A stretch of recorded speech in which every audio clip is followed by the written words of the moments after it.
Sabemos que o poder decisório do homem está dentro da mente. A vontade, ela é produzida através dos pensamentos. E o homem tem esse poder porque Deus deu esse poder, de escolher viver o padrão de Deus ou o seu próprio padrão.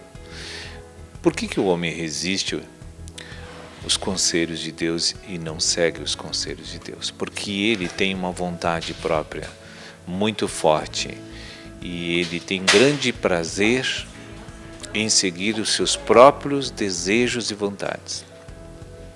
Então, há uma colisão entre a vontade de Deus e a vontade do cristão.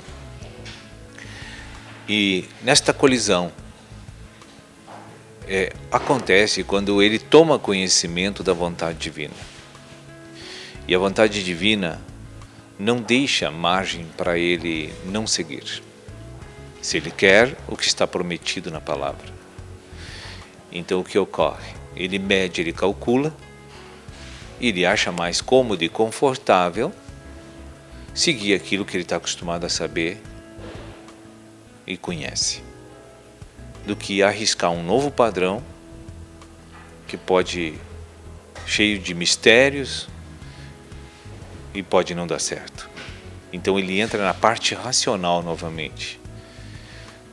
E quem usa o racional e quem usa a mente para calcular se vai ou não obedecer Deus, esse nunca vai obedecer Deus, nunca vai seguir Deus, porque Deus é a loucura, é fé, é caminho misterioso, é um caminho que está totalmente na alçada das mãos de Deus, é uma questão de confiança e de fé.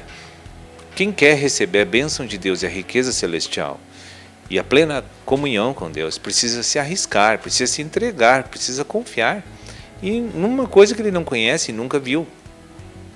Ele precisa ser muito corajoso, precisa ter muita intrepidez, muita fé para poder fazer isso.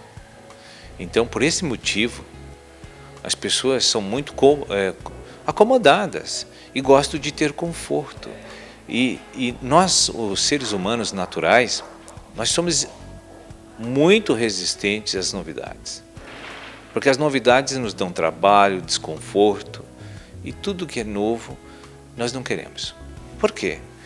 Já estamos acomodados, confortáveis, já sei como fazer, tudo vira uma rotina, eu sei o resultado que dá quando eu pratico minhas coisas, sei como arrumá-las, mas as coisas de Deus é um campo totalmente novo.